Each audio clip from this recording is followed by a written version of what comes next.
From time to time, you might have heard preachers like me encouraging you to use God's promises in your prayers. Say you've got a big decision to make and you don't know which way to go. Use James chapter 1 verse 5 in your prayers. You might have heard a preacher say, if any of you lacks wisdom, he should ask God, who gives generously to all without finding fault, and it will be given to him. God promises you wisdom. Use God's promises in your praying. But what about all of those circumstances where there is no direct promise from God? And there are tons of those situations, aren't there? What if you're praying for your children to be converted? What if you're praying for protection from COVID-19?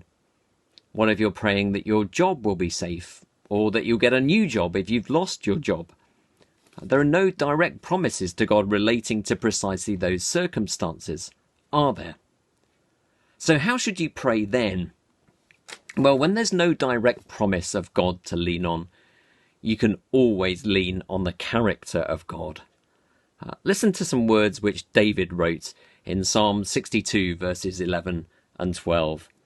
One thing God has spoken, two things have I heard, that you, O God, are strong, and that you, O Lord, are loving. What does that teach us about the Lord's character?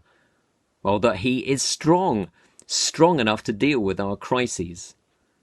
And that he is loving enough to want to deal with our crises.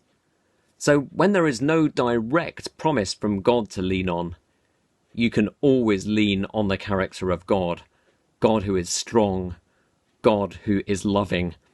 And doing that can lend great confidence to your praying. And of course, we know even more about God's strength and love than David, don't we?